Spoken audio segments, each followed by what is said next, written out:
The night hung still over the desert plains, painted in copper and flame by a dying sun. A single campfire crackled between two souls who never should have met. The young woman sat close to the light, clutching the edges of a rough wool blanket around her shoulders. Her face was streaked with dust and dried tears, her blue dress torn at the hem from running through the canyon. The world around her smelled of smoke, sagebrush, and something ancient, something that belonged to him. Across from her, the Apache crouched silently. His skin glowed bronze beneath the firelight, muscles cut from a life of wind, war, and wilderness. His long black hair caught the fire's reflection like silk dipped in blood. Around his neck hung tribal jewelry bones, turquoise, and small teeth that told stories older than any written word. He didn't speak at first. He simply watched her, eyes steady and unreadable, like the desert itself, merciless and eternal. She wanted to look away, but something in those eyes wouldn't let her. They were not cruel, not savage, as she'd been taught to believe. They carried a weight, a sadness maybe, that unsettled her even more than fear. It was as if he knew her, every thought, every secret, every lie she'd ever told to survive. The wind shifted. Coyotes howled somewhere beyond the rocks. The night pressed closer. He finally spoke, his voice low, deep and calm. "You should not have come this far from your people." She swallowed hard, her lips trembling. "I didn't mean to. Just ... I ran." They were going to, she stopped herself, biting down on the words as if they burned. He waited, unmoving, his gaze never leaving her. "They were going to trade me," she said at last, her voice barely more than a whisper. "For cattle, for safety, for whatever they thought I was worth." Her throat tightened. "I don't even know if my family's alive now." For a long moment, the Apache said nothing. Then, in the quiet rhythm of the fire, he reached for the clay pot resting on a flat stone. Steam rose as he poured water into a wooden cup and set it before her.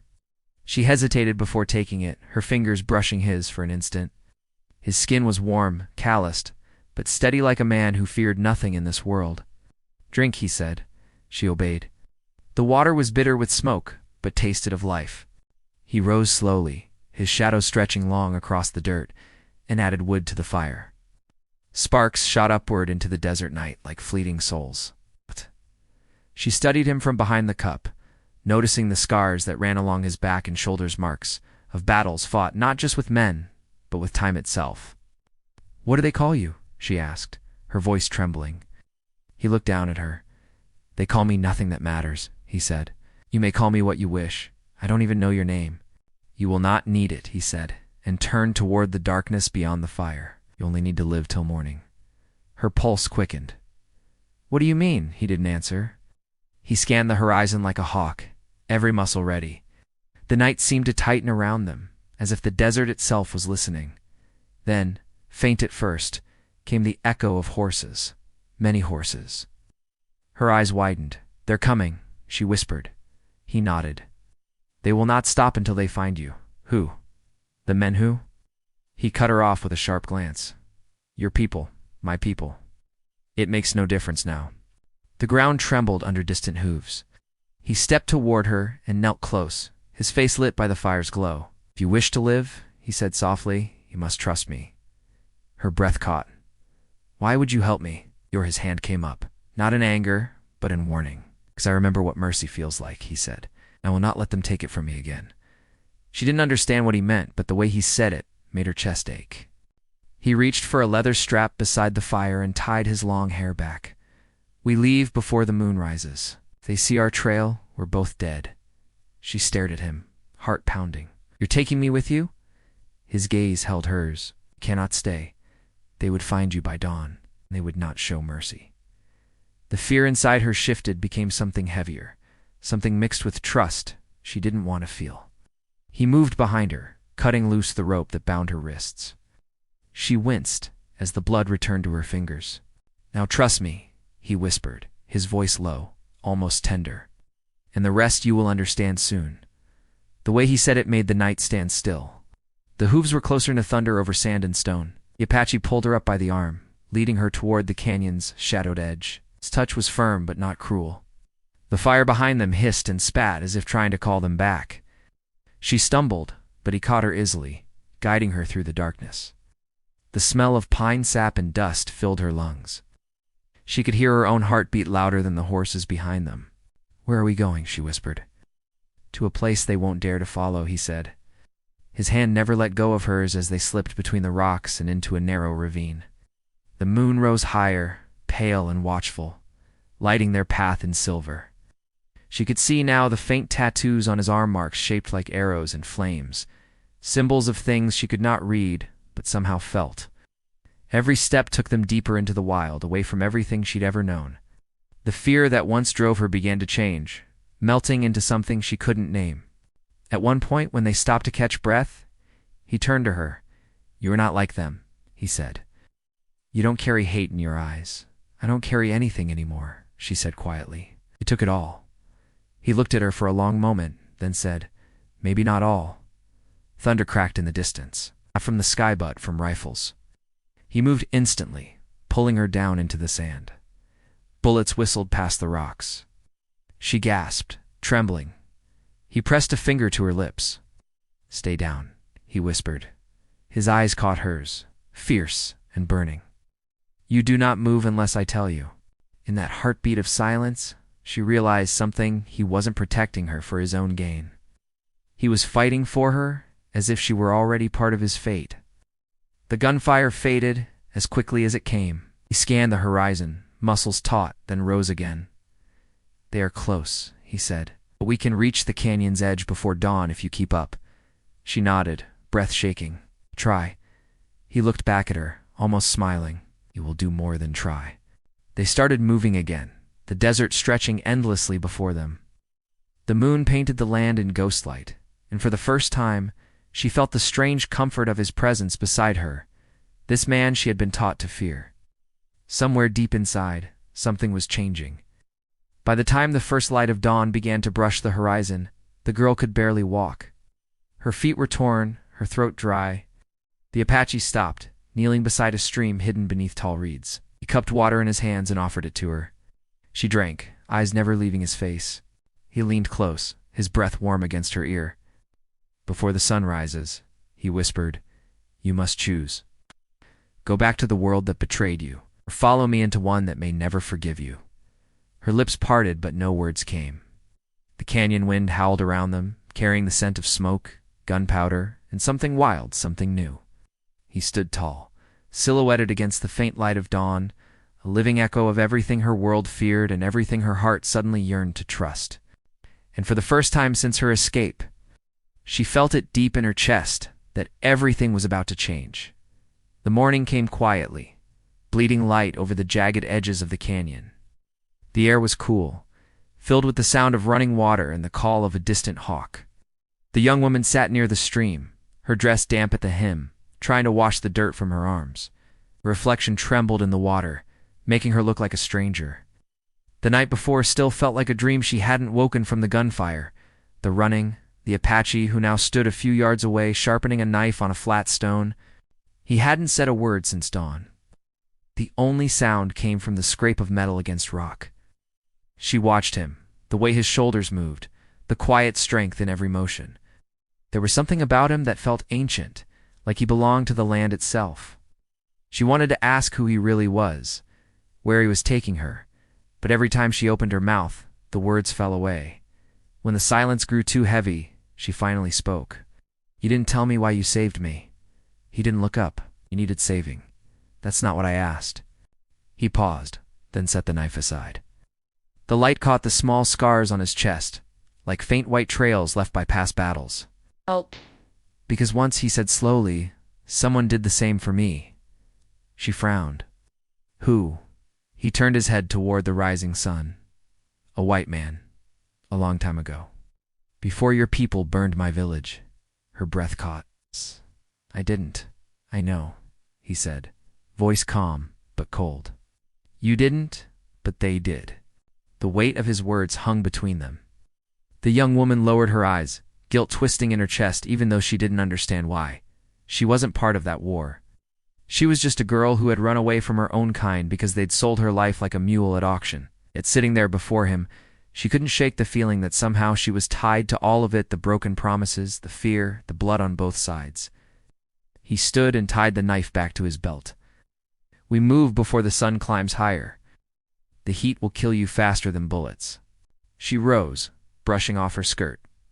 Where are we going? North, he said, to the high country. There's water and shelter there. You'll be safe. Safe, she repeated softly. Is anyone safe out here? His eyes met hers, dark and still. Not for long. They began walking, leaving the canyon behind. The land opened wide red sand, low brush, and hills that shimmered in the distance like a mirage. She tried to keep up, her feet sore and blistered, her lungs burning in the dry air. He carried no map, no compass, yet he moved as if the earth itself guided him. Every so often, he would glance back to make sure she was still close. Why did your people attack the town? She asked after a long while, his jaw tightened. Not my people, the young ones. They don't remember what peace looked like. They only know what was taken from them. And what was taken? He looked over his shoulder, his expression unreadable. Everything. They kept walking. Sun rose higher, burning against their backs. By midday, her dress was soaked in sweat and dust. He led her to a shaded ridge where a trickle of water ran through the rocks. She knelt and drank greedily. He watched in silence before filling a small leather pouch from the stream.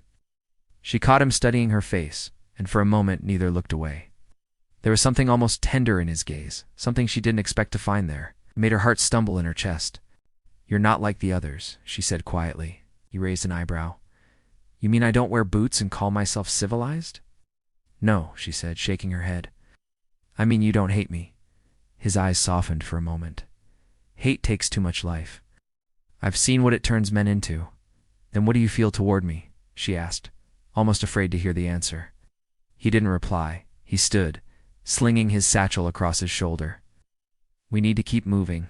She followed him through the rocks, her mind tangled with questions. She wanted to know what had happened to him, what ghosts he carried that made him so quiet.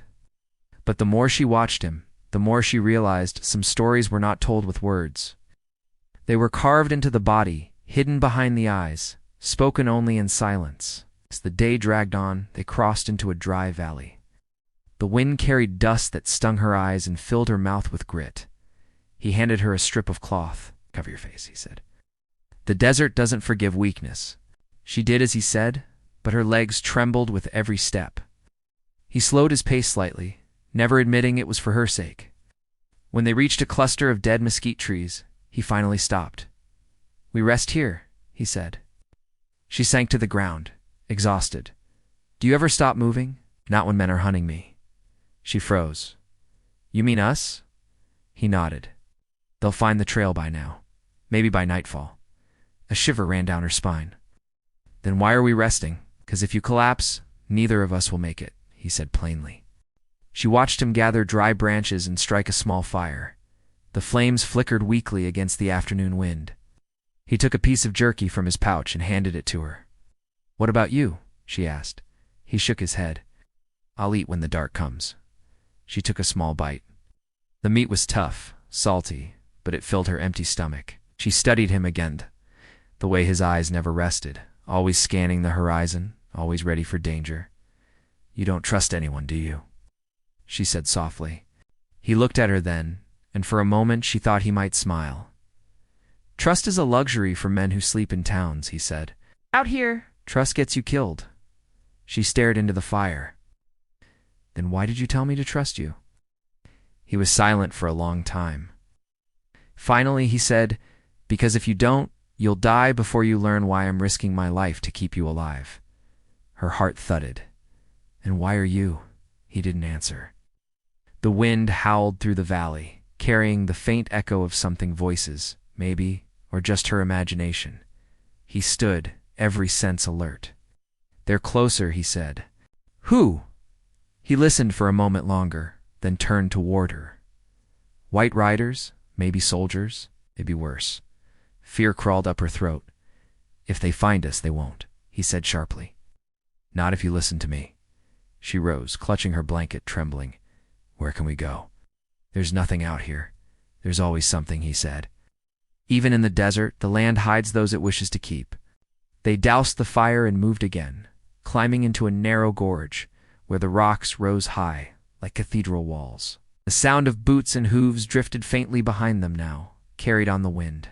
She moved fast, guiding her through crevices, barely wide enough for one person. The world around them narrowed to stone and shadow. Her hands bled from gripping sharp rock. Her knees scraped, but she said nothing. She couldn't afford to. Finally, they reached a hollow behind a boulder, half hidden by vines. He motioned for her to crawl inside. "Stay quiet," he whispered. No sound. They crouched together in the dark. She could feel his breath near her ear, hear the steady beat of his heart.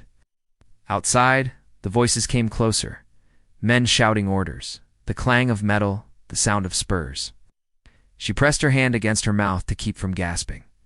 One rider stopped nearby. She could see his shadow through the cracks of stone. "Tracks lead this way," a voice called. Another answered, "If the girl's alive, she won't be for long." The Apache's hand found hers in the darkness. His grip was strong, reassuring. She looked at him, saw the calm in his eyes even as death stood just feet away. Minutes passed like hours, then the sound began to fade. The riders moved on, their voices swallowed by the wind. She finally exhaled, her whole body trembling. He let go of her hand but didn't move away. "They'll be back," he said quietly. "They don't give up what they think belongs to them. And what do they think I am?" she whispered. He looked at her, his face unreadable in the dim light. "A prize," he said. "But they don't know yet that you're something far more dangerous than that." Her chest tightened. "Dangerous me?" Nodded slowly. "You carry something they want, and you don't even know it." Before she could ask what he meant, he turned toward the narrow opening and listened again. The last echo of hoofbeats faded into silence. She touched his arm. "What are you not telling me?" His gaze met hers, steady and unflinching. "That your coming here was no accident," he said. "That before this is over, you'll have to choose which side of the fire you stand on." She felt the weight of his words sink deep, even as the shadows around them began to grow. The wind outside carried the faint smell of smoke again, from their fire but from somewhere far off, where the world was still burning. And she knew then that whatever lay ahead was only beginning. The night came again before they had gone far. The desert turned cold, and the moon hung like a pale wound above the cliffs. They stopped by a dry creek bed where the Apache began to make a small fire from brushwood. The young woman sat a short distance away, pulling her shawl close around her shoulders. Every shadow looked like it might move. Every sound felt like it carried danger. She could still hear the echo of those riders' voices in her head. He placed a few stones in a circle and struck a spark. When the flame caught, his face lit up in the dim glow. She noticed the tiredness behind his steady expression, the faint tremor in his hands. He had been running too, though he never admitted fear. Looked up at her and said, "We rest only till dawn." She nodded. "Do you think they'll find us again?" He looked toward the horizon where the stars met the earth. "They always find what they think they own. The question is, how far they're willing to go for it." Something in his voice chilled her. She remembered how he had said she carried something they wanted, but he never explained what it was. The thought had grown inside her all day like a storm waiting to break. "What did you mean before?" she asked softly. "About me carrying something?" He didn't answer right away. Instead, he took a piece of flint and carved a small mark into one of the stones beside the fire, a symbol shaped like a sun, surrounded by arrows. "This mark," he said finally, "was drawn on the canyon walls long before your people came here. My father said it meant destiny. My mother said it meant warning. I think it means both." Her brows knit together. "And what does that have to do with me?" Lifted his eyes to hers. "The night I found you, I saw that same mark burned into the wood near where you fell. You were meant to be there." She shook her head. "That's not possible. I was running for my life." Nothing about that was meant. He leaned closer, his tone calm, but certain. "Maybe not by your choice. But the land has its own way of pulling people where it wants them." She looked at the ground, her mind spinning. "I don't believe in fate." He gave a quiet smile. "You will." The silence stretched between them, filled by the soft crackle of fire and the faraway cry of a wolf. She wanted to argue, to demand answers, but exhaustion weighed heavy on her. When she finally lay down beside the warmth, he stayed awake, sitting cross-legged, his knife resting on his knee. His eyes never left the darkness beyond the fire. By morning, the wind had changed. The smell of smoke carried from the east. He stood quickly and scanned the ridgeline. The woman woke at the sound of his movement. "What is it?" she asked. "Smoke," he said, "from the valley. That means soldiers. They've burned something." Her stomach turned. "Do you think they're looking for me?" He gave a slow nod. "You and more. There's something happening out here. It's something bigger than a runaway girl." They packed quickly and started moving again through the scrub and rock. The land grew harsher. The further north they went, dry ravines, twisted cedar, and canyons so deep the sun barely reached the bottom. As they climbed a narrow trail, she began to hear the sound of rushing water. Soon they stood before a small waterfall hidden between cliffs, a curtain of silver spilling into a dark pool below. "This place," he said, "was once sacred. The women of my people would come here to pray for the strength of their children." She stepped closer to the water, mesmerized by its calmness. "Why bring me here?" He looked down at her. "Because I think you need strength too," as she knelt to touch the pool. Something caught her Aja-carved figure in the stone wall behind the falls, a woman holding a flame in her hands. The same sun and arrow mark glowed faintly above her head. "That symbol again," she whispered. He nodded. The old one said it marked the bridge between two worlds, the one of peace and the one of blood. "Maybe that's what we're standing in now." Before she could answer, a sound echoed from above voices, then the clatter of hooves. He grabbed her arm and pulled her into the shadow of the falls. The spray drenched them both as they hid behind the veil of water. Two riders appeared on the ridge above, rifles slung across their shoulders. They spoke in low voices she couldn't understand. She could see the glint of metal, the flash of badges. "Soldiers," she whispered. "Bounty men. Bounty men, worse than soldiers." They watched as the riders dismounted and began scanning the ground. One of them knelt, touching the dirt where their footprints had been. "We have to go," she whispered. "Not yet," he said. "We move now, they'll see us." Her pulse hammered as the men drew closer to the edge of the cliff. For a terrifying moment, she thought one might look down and see the faint ripple of the falls revealing their hiding place. But a shout came from somewhere beyond the ridge, and the riders turned, cursing, before remounting and riding off. When they were gone, she finally exhaled. "How long can we keep running like this?" He turned toward her, water dripping from his hair. "As long as we must. But there's something you need to understand. Those men aren't just hunting you. They're hunting what you know." She blinked. "What I know?" "I don't know anything, maybe not yet," he said quietly. "But they think you do. And that's enough to get you killed." They stayed hidden until the sun began to fall, then started north again, following the stream through a narrow gorge.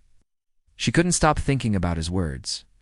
What could she possibly know that mattered to anyone? Then fragments of memory began to surface, voices from the night she ran, her father's trembling hands, a sealed letter given to one of the ranchers before she escaped. She remembered her father saying something about a shipment and the war. The Apache noticed her silence. "What are you remembering?" "Maybe nothing," she said. "But my father, before I ran, he said something about a secret deal with the army. Something hidden I didn't understand." He slowed his pace, his eyes sharp. "The army?" "Yes, he said it could end everything if the wrong people found out." He looked ahead toward the darkening sky. "Then they'll keep coming until they're sure you're dead." The words struck like a cold wind. She stopped walking. "You mean they'll never stop?" He turned to face her. "No, because you are the one thing they can't control." Thunder rolled far off in the distance, echoing through the canyon. The first drops of rain began to fall. They found shelter beneath a ledge, huddled close as the storm broke overhead. The scent of wet earth filled the air. She turned to him. "You could leave me. You don't owe me anything." He looked at her, his voice low and certain. "Maybe not. But I owe something to what's right. And maybe saving you is the only right thing left for me to do." For a long while, they sat in silence, listening to the storm. Lightning flashed across the valley, revealing for an instant the endless stretch of land below. It was beautiful and cruel all at once. When the rain finally slowed, the Apache reached into his pouch and took out a small bundle wrapped in leather. He placed it in her hands. Inside was a silver pendant, shaped like the same Sanandaro mark, carved into the canyon wall. "This belonged to my mother," he said. "She wore it the day she died. I found it near the river, where the soldiers left her. She used to say it would find its way back to the person meant to carry it next." She stared at it, the metal cold against her skin. "Why give it to me?" "Because it found you," he said simply. Before she could answer, another sound broke the quiet, faint but unmistakable, the distant crack of a rifle. He moved instantly, pulling her down. "They've tracked us again." "How?" she gasped. "Rainhide's scent, not footprints." He drew his knife and scanned the darkness. "Stay low and do as I say." The sound of hooves grew closer, echoing through the wet earth. Shadows moved along the ridge, pushed her toward a narrow crevice between the rocks. "Go. What about you?" He gave a hard smile. "I'll make sure they don't follow." She froze, fear burning in her throat. "You'll get killed." He looked back at her, eyes steady. "Then at least it won't be for nothing." Before she could argue, he was gone, slipping into the storm, like part of the earth itself. The rain began to fall harder again, masking his footsteps. She crouched inside the crevice, clutching the pendant, praying silently, though she didn't know to whom. Gunfire echoed through the canyon, followed by shouts and the clash of steel. She covered her ears, her heart pounding. Then, through the noise, she heard it, a cry that didn't belong to a man dying, but to one fighting for everything he had left. The rain washed the sound away, leaving only silence. She waited, her breath shaking, unsure if he was alive or dead. The pendant glowed faintly in her hand under the flash of lightning. She didn't understand why, but somehow she felt it wasn't over. Somewhere out there, beyond the rain and gunfire, the truth waited like a buried fire. And she knew when it rose, it would change everything. The rain stopped by midnight, leaving the world soaked and trembling. The young woman crouched in the hollow of the rocks, gripping the silver pendant so tight it cut into her palm. The silence that followed the gunfire was worse than the sound itself. It was the kind of silence that waited for something. Every few minutes, she thought she heard footsteps, but it was only water dripping from the ledge above. Her breath came in short gasps. She didn't know if he was alive, but the thought of leaving him out there alone was tearing her apart.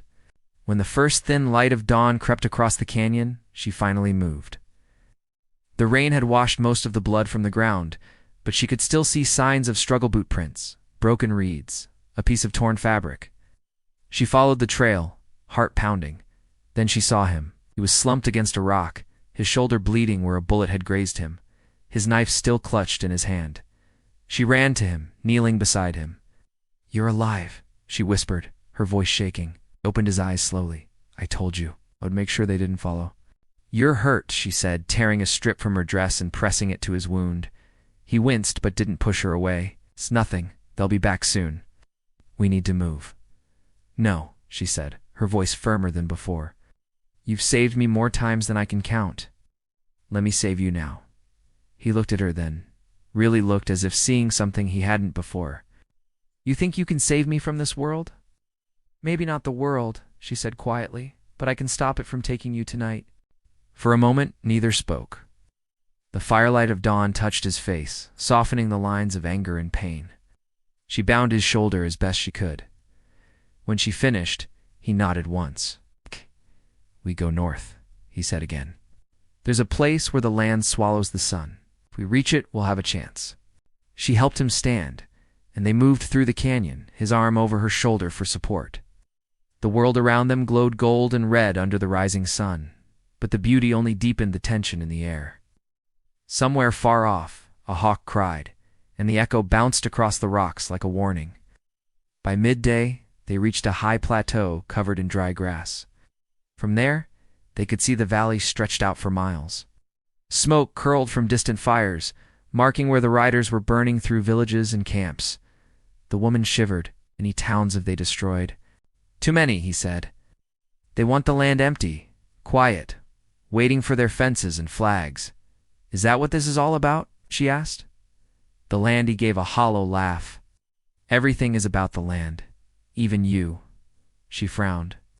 "Me," he turned toward her, eyes dark. "The army's secret, the one your father carried, it's buried beneath this land. They call it a weapon. My people call it a curse." Her breath caught. "You mean the thing he said could end everything?" "Yes," he said. a weapon made to destroy without fire or steel. Something they found in the mountains, a poison in the earth that kills whatever breathes near it. They want to dig it up, use it to drive my people away. She stared at him, horrified. They think I know where it is. Nodded.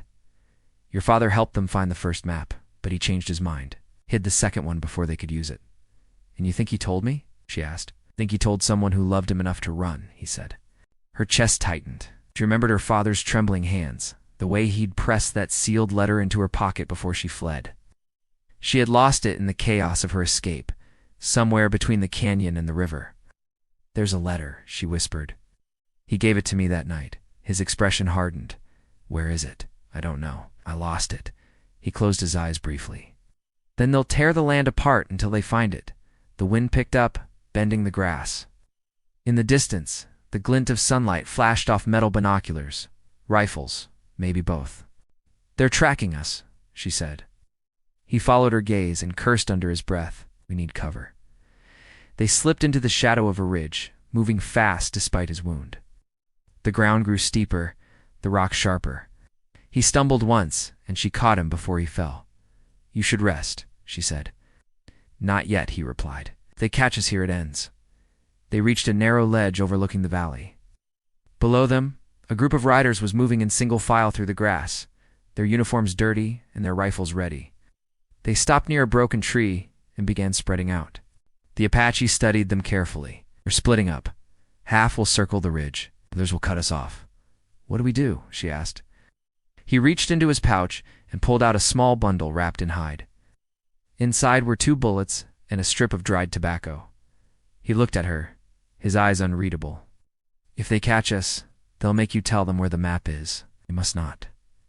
She shook her head, terrified. Don't say that. He took her hand, pressing the silver pendant into her palm. If they kill me, this goes to the elders in the northern camp. Promise me. I can't promise that, she said, voice trembling. Not if it means losing you. He looked away, jaw tight. Sometimes saving one person means losing another. She stared at him, tears stinging her eyes. Then let me fight too. He almost smiled. You already are. The sound of gunfire cut through the air. Bullets struck the rocks near their feet. He pulled her down, rolling behind a boulder. Dust exploded around them. They found us, she cried. He loaded his rifle, teeth clenched. Stay down. The riders were closing in from both sides. She could see their faces, Nagrem determined, eyes cold as the steel in their hands. No. The Apache fired once, hitting a rider cleanly off his horse. Another shot rang out, grazing the rock near her head. He moved like lightning, steady even as the wound in his shoulder bled through the bandage. We can't hold them here, she shouted. He turned to her, breathing hard. Then we make them chase us where they don't belong. Before she could ask what he meant, he pulled her to her feet and ran toward the edge of the ridge. Below them yawned a deep ravine filled with thorn bushes and jagged stone. I can't go down there, she said. He gripped her hand. It's the only way. Another volley of shots cracked behind them. He jumped first, sliding down the slope in a shower of dust and rock. She followed, tumbling hard but landing beside him. Pain shot through her legs, but she forced herself up. The riders tried to follow, but their horses balked at the drop. The Apache took her hand and led her through the narrow ravine. The air grew damp and cold. Strange carvings covered the walls, circles, arrows, and sunbursts. This place, she whispered. What is it? He didn't answer right away. The heart of the land, he said finally. My people believe it's where the world began and where it will end. They kept moving until they reached a cave entrance hidden by hanging vines. Inside, the air smelled of stone and smoke. The walls shimmered faintly, with symbols drawn in ash. He lit a small torch from his pack. The light revealed more carvings, figures of men and beasts, rivers of fire, the same sun and arrow symbol again and again. Her voice trembled. Is this where the weapon is buried? He nodded. Yes, the poison in the earth. They'll come for it soon, but if they find it, they'll destroy everything, she said. That's why we must stop them, he said. But it won't be with bullets. He placed the torch in her hand. If I don't come back, you light this fire again when the sun touches the canyon mouth. That's the signal. She looked at him, her eyes full of fear. "Where are you going?" "To draw them away," he said quietly. "To give you time." "No," she said, grabbing his arm. "You'll die out there." He touched her cheek gently. "Maybe, but if you live, then this land has a future." Outside, the echo of voices grew louder. Horses neighed, boots struck stone. Gave her one last look, then slipped into the shadows beyond the cave mouth. She stood alone, the torch flickering in her hand, the air trembling with approaching thunder. For the first time, she understood what he meant when he said everything was about to change. The sound of gunfire erupted again outside, closer now, sharper. She pressed herself against the cave wall, the pendant burning warm against her chest. And in that moment, surrounded by the symbols of an ancient world and the war of a new one, she knew the storm was coming, one that would decide not only their fate, but the fate of the land itself.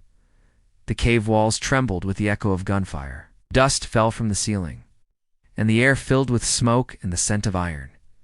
The young woman stood near the fire, clutching the torch the Apache had left her. The light flickered against her face, casting her shadow high on the stone, like a spirit torn between two worlds. She could hear voices outside, men shouting orders, horses whinnying, and the sharp crack of rifles. Her heart pounded so hard it felt like the whole mountain could hear it.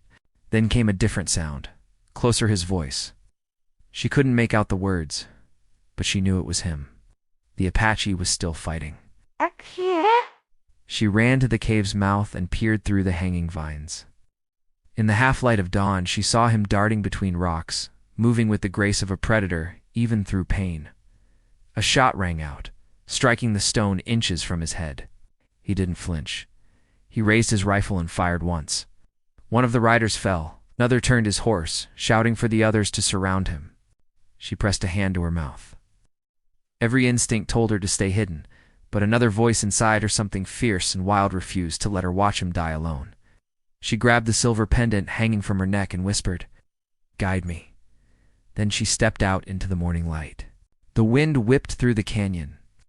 She could see them now, 5 riders left, their coats streaked with mud, their eyes cold with determination. They didn't see her at first. The Apache had drawn their focus entirely, standing tall despite his bleeding shoulder. His rifle jammed and he tossed it aside, pulling his knife from his belt. When one of the men charged, she shouted, "Stop!" Her voice cracked but carried through the canyon like thunder. The riders turned. The Apache saw her and shook his head, shouting something she couldn't hear. One of the riders recognized her. "That's the girl." "She's the one," he yelled. They began to move toward her. Fear clawed up her throat, but she didn't back away. She stood her ground, holding the torch high. "You don't know what you're doing," she cried. "If you dig up what's under this land, you'll kill us all." The lead rider sneered. "You don't know what you're talking about, girl. You were just a bargaining chip. My father wasn't part of your plan," she said. "He hid the truth from you because he saw what you'd become." The man laughed, but it was a cruel sound.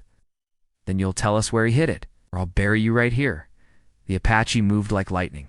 He came from the side, slamming into the man and knocking him from his horse. The others fired, bullets ripping through the air. The woman ducked behind a rock, clutching the pendant as the torch fell from her hand. The flame flickered out, smoke curling into the morning light. The Apache fought like a storm, silent, fast, unrelenting. 2 men went down, but one caught him across the ribs with a bayonet. He staggered, gripping the wound, but didn't fall. Another bullet hit the rock near his head, sending shards of stone flying. The woman crawled toward him, her hands trembling. She found the torch and struck it against the ground, sparks catching again. The light flared and she raised it high. "Stop," she cried. The last 2 riders hesitated. The Apache stood beside her now, blood on his chest, knife still in hand. "Go back," he said to them, his voice low and steady. "Leave this land to the dead." The men exchanged a glance. One spat on the ground. "You think you can stop what's coming? The army will be here by sundown. They'll burn every inch of this place."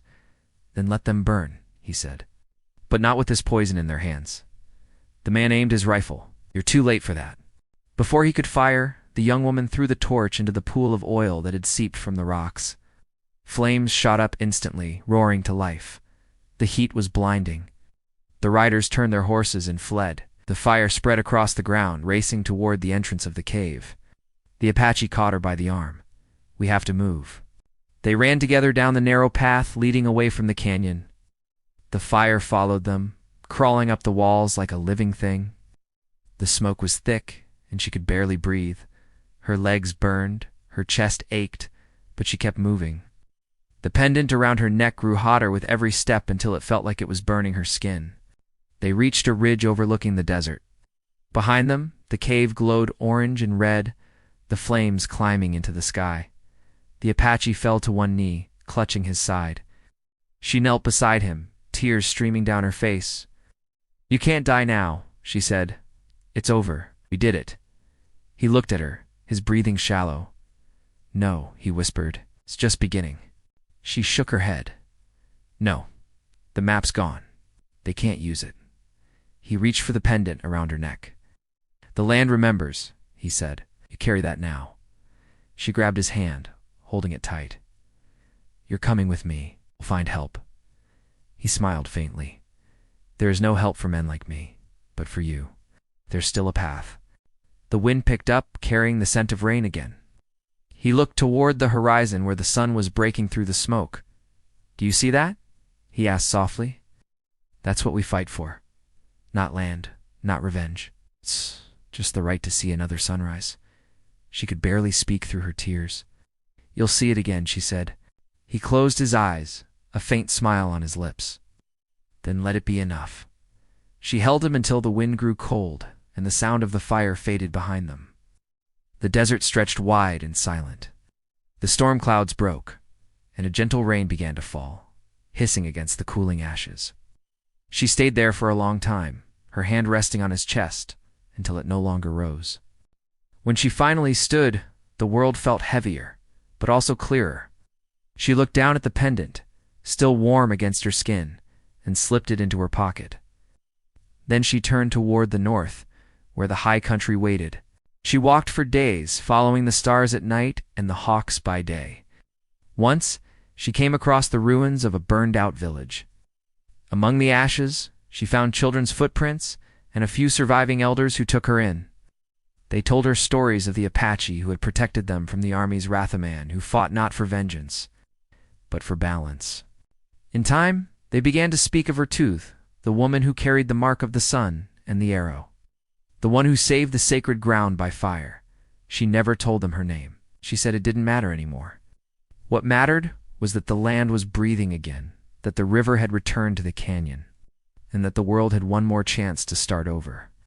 Years passed, the army never came back to that place. The desert grew wild again, and the stories of what happened became legend. Travelers who passed through swore they saw a figure standing on the ridge at sunset, a tall man with long black hair, watching the horizon, waiting for someone. Sometimes when the wind blew just right, the woman would stop and listen. In the rustle of the grass and the cry of the hawks, she could still hear him whispering those same words that had changed everything. "Trust me." And she would close her eyes, feel the sun warm her face, and whisper back, "I do." The land held their story after that. The fire, the loss, the love that defied all the rules of the old world. And somewhere between the river and the stars, their spirits walked together, keeping watch over the desert they had saved, reminding whoever listened that courage, once born, never dies. The woman never returned to the towns. She made her home among the canyons, where the sound of the wind carried both sorrow and peace. Sometimes at dawn, she lit a small fire by the water and placed the silver pendant beside it, just for a moment, to let the flame catch its reflection. Then she would whisper a prayer in his language, one she had learned in her years among his people. It meant gratitude. And as the smoke rose into the light of another day, the desert answered back with silence, soft, endless, alive.